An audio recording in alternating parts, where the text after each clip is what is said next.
Coming up on Lawmakers. Debate on immigration legislation gets intense and personal as Senator Chip Rogers' bill passes out of a House committee.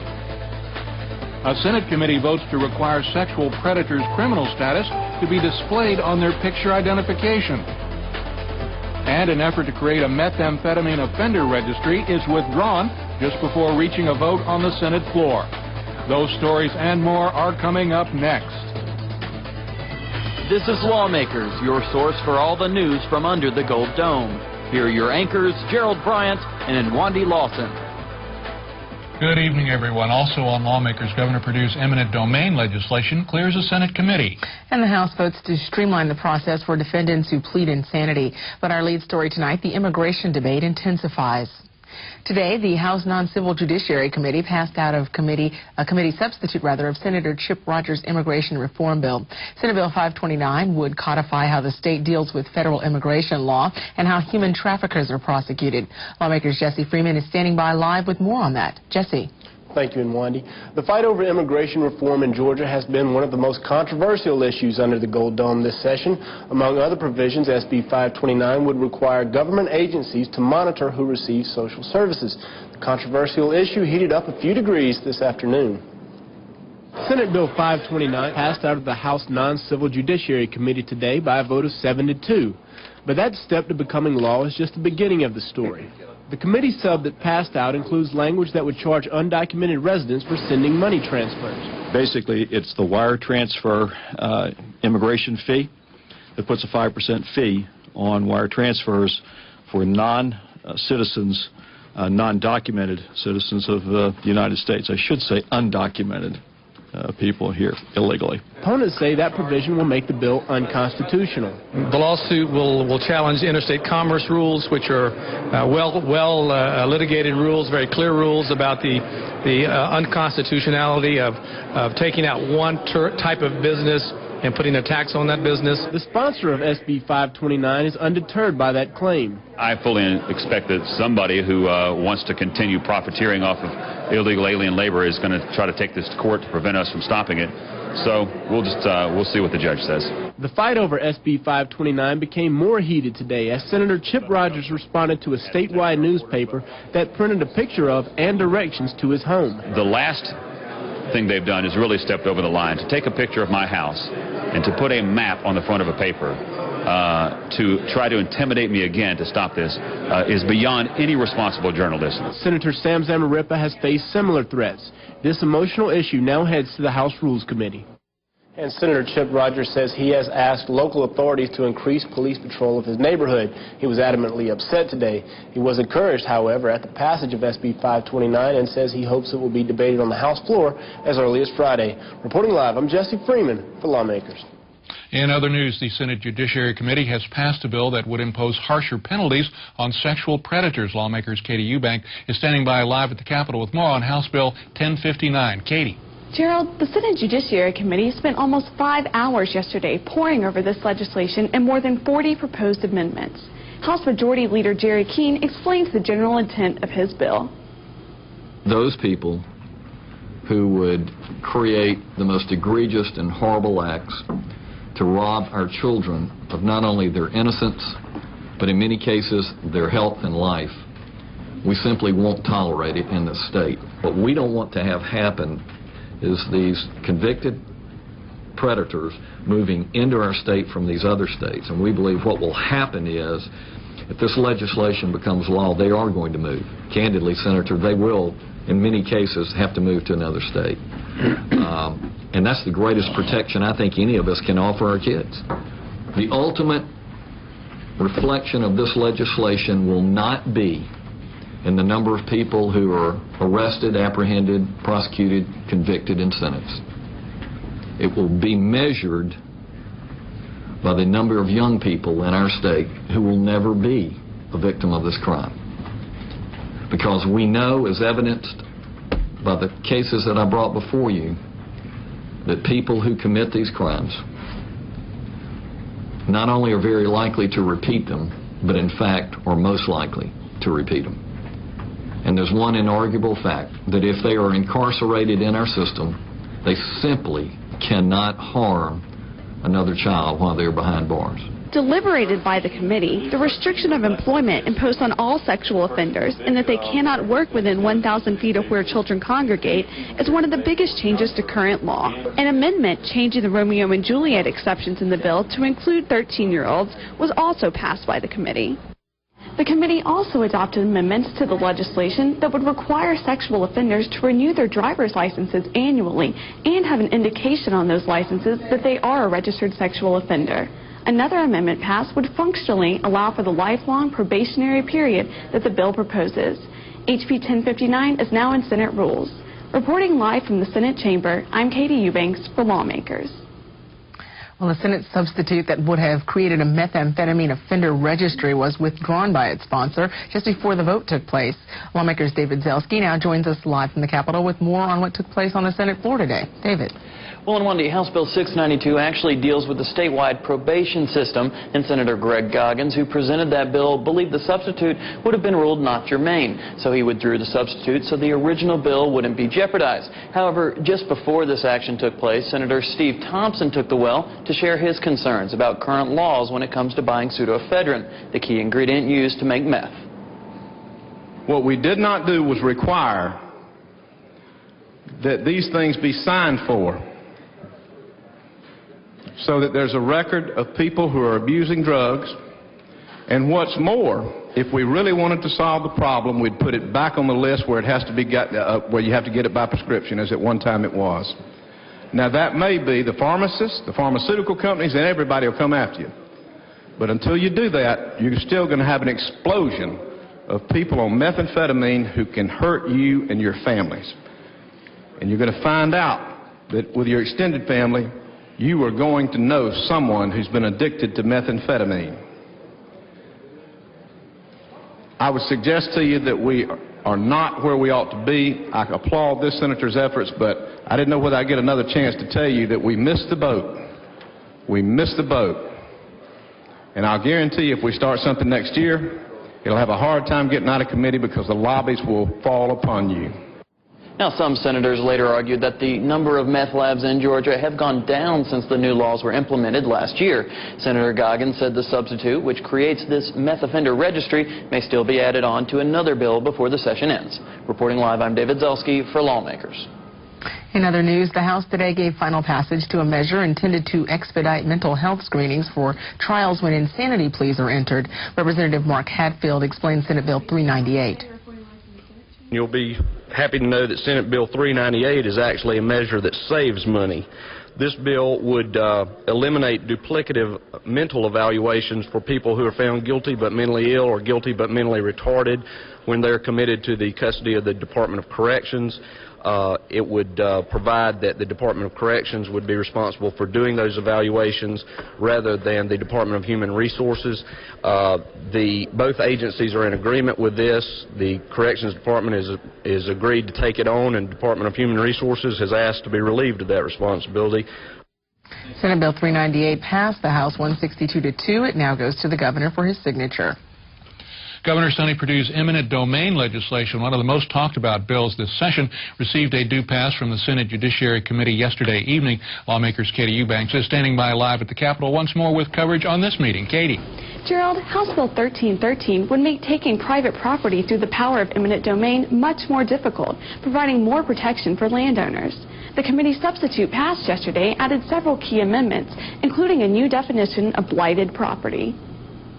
First of all, we did maintain requiring two conditions for blight, and then in B, the qualifier, which is that it's conducive to health, ill health, transmission of disease, infant mortality, or crime. We narrowed that range just a little bit to the immediate proximity of the property. The original House version had the redevelopment area, and so we didn't want to make that area very broad, but we recognize that the qualifier about ill health and disease really is not about that particular property, so we did narrow it down a little bit from the redevelopment area. I do think the standard's set so that we're dealing with the truly blighted property and not not making the standard too low, but again, that was the history on it. That's what we felt about the 1 versus 2 conditions. The committee also amended the legislation to include a narrower definition of public use, which notably excluded economic development as a public use. The bill received a unanimous do-pass recommendation from the Senate Judiciary Committee and now awaits placement on the rules calendar. Reporting live from the Senate chamber, I'm Katie Eubanks for Lawmakers. The Georgia House and Senate want to encourage the production of biomass, that is organic matter like peanut shells, sawdust, and plant matter that can be used to produce electricity. The Senate today approved a House bill that provides some tax exemptions for those who sell or produce biomass. This is actually very, very encouraging and exciting legislation in the sense that we're encouraging biomass. And I will tell you that the Georgia Forestry Commission did a study, and in that study showed that the biomass potential indicates there is about 18.9 million dry tons yearly of forest-related biomass, which is presently unused and uncollected. Additionally, we estimate the state's peanut agribusiness generates about 450,000 tons a year of peanut shells. These fuels translated into electricity should support up to 3,000 megawatts of electricity annually, or enough for 3 million households. This is great promise and an area that I think the state can lead and show encouragement to these facilities to really work on the production of biomass. The biomass bill, House Bill 1018, passed 53-1 and goes to the governor for his signature. House and Senate Democrats held their weekly press conference today to speak out against a bill that allows septic tanks to be placed within the current buffer zones of waterways that lead to drinking water reservoirs. Lawmakers David Zelski now joins us live with more on the status of Senate Bill 510. David. Well, and Wendy, this bill passed out of a House committee yesterday without a Democratic amendment that would have required the Environmental Protection Division's approval for placement of these septic tanks within the buffer zones. They say in SB 510's current form, human waste could contaminate drinking water in several Georgia communities. I personally just think it's totally wrong and immoral for us to think about putting septic tanks so close to small streams, which are our most vulnerable streams, that are feeding into a drinking water reservoir. The only thing that would do would help a few developers sell a few lots and make some quick money and leave the residents with the problem of dirty, polluted, E. coli filled water. There is a process for variance in the bill. We support that. So if somebody wants to build on their property, there is a process they can go through to try and seek permission to do that. That protects their rights to their private property without threatening the rights of those people who are actually drawing water out of the reservoir that's downstream. So in the absence of removing that septic tank provision in there, I don't see how we could possibly support it. Now, Democrats say Senate Bill 510 could come to the House floor for a vote as soon as this Friday. Reporting live, I'm David Zelski for Lawmakers. Senator Michael Meyer von Bremen is pushing for passage of bills he says are necessary to improve the state employee health system, and he has the support of the Georgia Association of Educators. But United Healthcare, the company providing the state employee health coverage, says the company has already resolved the issues addressed in Senate Bill 438 and Senate Resolution 1236. Earlier, I talked to representatives from both sides. Doctors were telling me that they were having obstacles in the credentialing form process, that what normally would have taken 30 to 60 days for doctors who were already under the previous plan was taking a lot longer, 90, 120 days. Senator von Bremen was unable to move Senate Bill 438 to the Senate floor. The measure would have limited the time administrators had to credential providers. According to United Healthcare, this issue has already been addressed. Folks are getting to their physicians. They're getting outreach calls about our disease management programs. They're getting outreach calls about our case management programs. They're accessing our directories of physicians and hospitals. And so things are going quite well. It's a big change to change insurance carriers for people. And between the 422,000 United Healthcare members that are state of Georgia or state benefit health plan folks, and then the other folks that actually total 1 million members right now here in Georgia, yes. We actually have a lot of folks who are quite delighted right now with United Healthcare of Georgia. The Georgia Association of Educators is joining Senator Meyer von Bremen to push Senate Resolution 1236, creating a study committee to examine the process of selecting a state health insurance provider. Most of our concerns have been it took them a long time to get the system in place. They were concerned that they weren't able to have providers that were in their neighborhoods but had to travel a long way. We understand now that much of that has been worked out, so we have not heard those kind of complaints. But do understand that our teachers were concerned, and not only was there concern, there was absolute fright. And I don't think anyone should have to go through that because a provider was selected without looking and making sure that a network was in place to give quality physicians, quality hospitals. And so what we still are hearing is, don't let this happen to us again. Since neither of Senator Meyer von Bremen's health care bills passed the Senate before crossover day, he says he's exploring the opportunities to attach the plans to other bills. Former Georgia Governor and U.S. President Jimmy Carter was in Atlanta today to participate in a forum about federal election reform. Carter recently served as co-chair of a commission to look at the issue of election reform. Lawmakers' Jesse Freeman joins us live from the Capitol with more on that story. Jesse.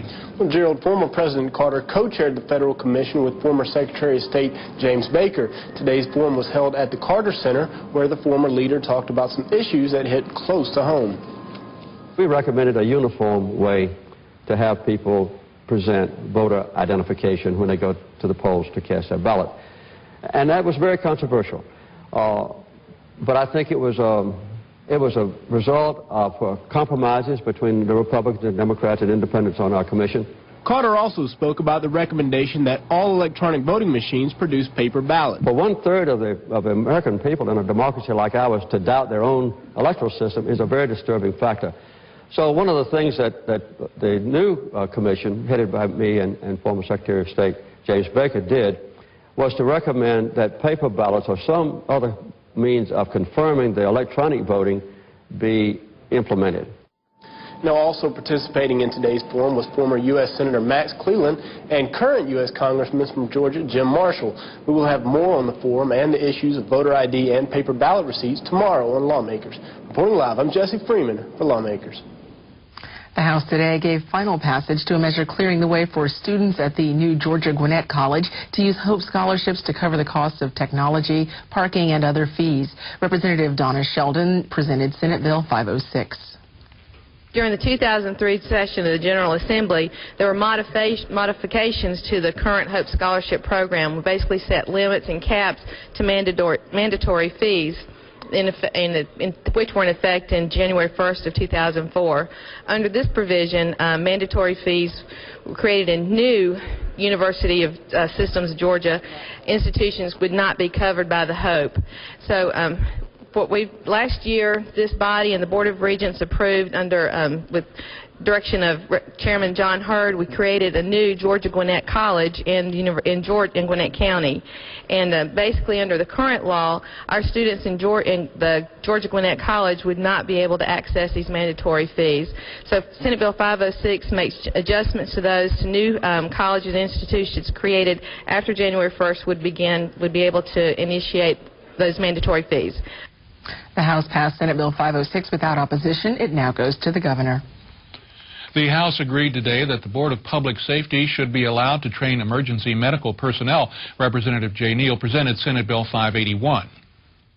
As you know, our law enforcement, firefighters, and EMTs a lot of times find themselves working side by side in cases of emergency, and there is a great deal of cross-training between the law enforcement, firefighters, and the emergency medical services.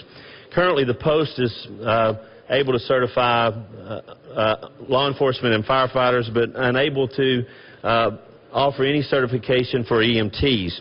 And the request is simply to allow the post the authority to provide training and certification for EMTs, specifically for the purpose of being able to do cross-training for law enforcement and firefighters.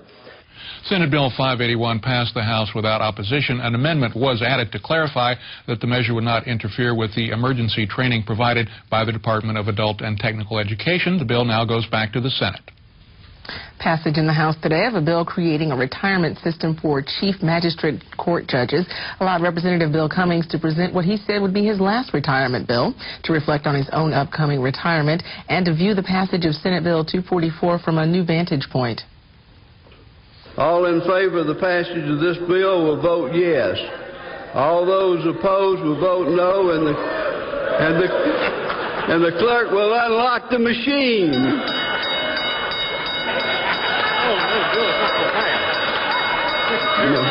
But for 26 years I've been watching that happen and wondered if somebody was not going to change their vote for the end. On the passage of the bill. Hang on a second. Let me turn.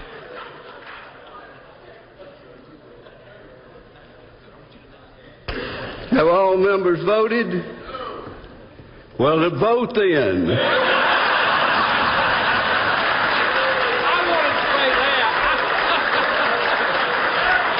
We'll write that in, dude.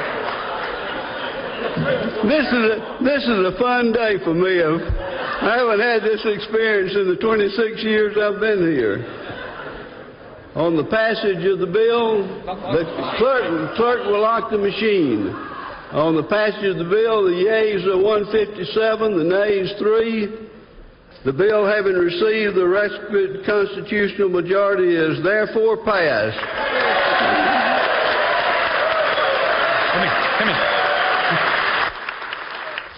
Now, changes made by the House Retirement Committee send Senate Bill 244 back to the Senate. The Capitol Post Office will be named for Wiley Nixon, the man who worked at the state capitol during 5 decades. Senator Preston Smith spoke in favor of the resolution honoring the late postmaster. Wiley Nixon began his career in public service at the state capitol in 1969 as a doorkeeper in the House of Representatives, and over time rose to the position of chief postmaster, supervising 2 post offices that delivers thousands and thousands of pieces of mail to every one of us every single day. He was devoted to his job. He loved those that he worked with. His job performance was outstanding and without any problems whatsoever, and he was respected by all for his wisdom, wit, and stories. Most of all, I believe that Wiley will be remembered as a kind and generous man who loved people and never hesitated to go the extra mile when he was asked to help. The General Assembly will be poorer in his absence, but we were blessed by his presence here for 36 years of a distinguished public service career. This resolution fittingly recognizes Wiley Nixon for his contributions with an enduring memorial of renaming the House Chambers Post Office as the Wiley T. Nixon Capitol Post Office. And the Legislative Fiscal Officer will direct that a plaque be placed outside naming that post office in his honor. We're joined today by his wife, Shirley, who is with us in the balcony today, and I hope that you will join me in supporting this resolution and honoring Wiley Nixon for his many years of public service.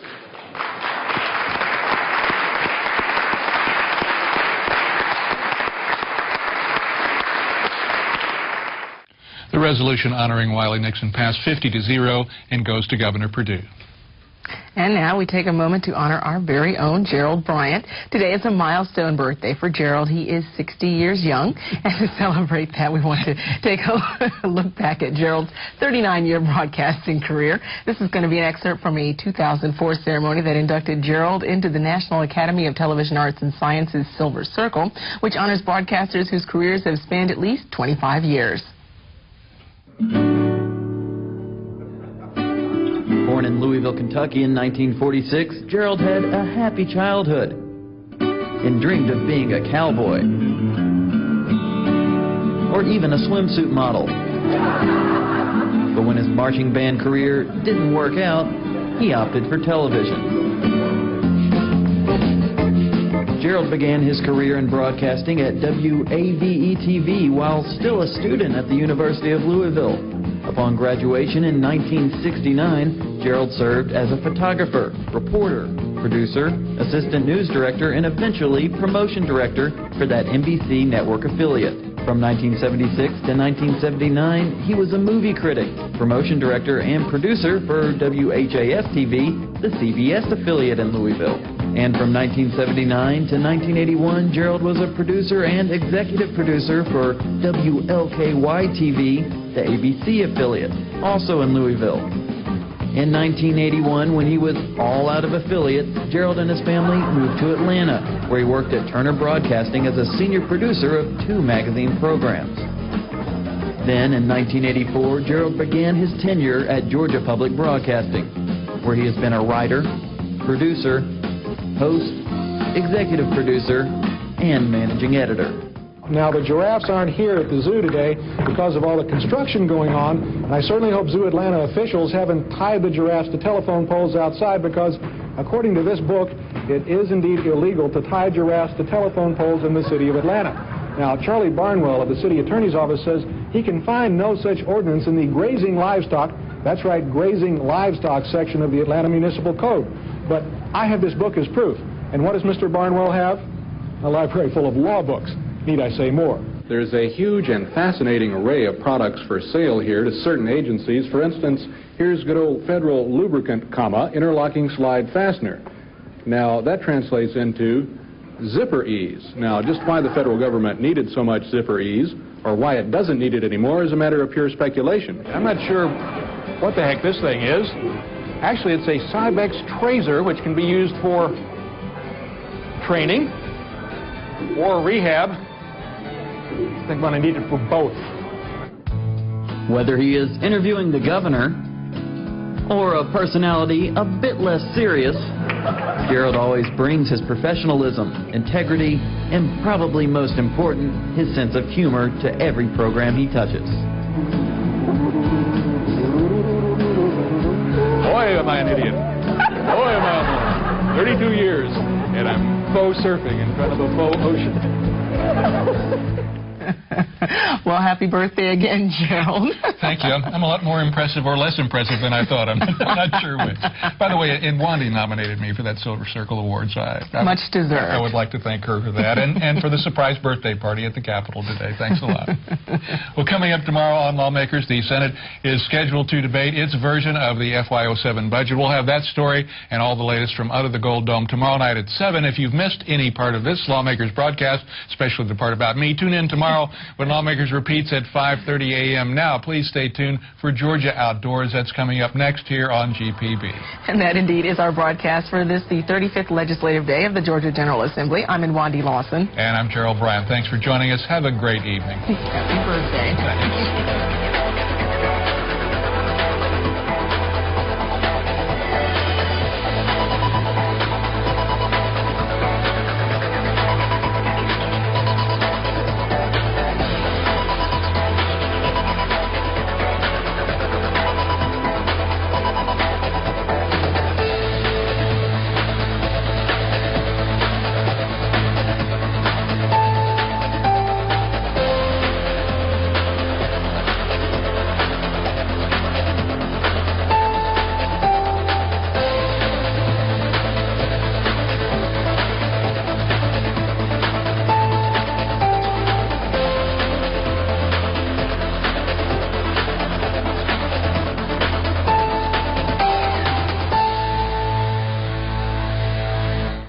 This has been a production of Georgia Public Broadcasting.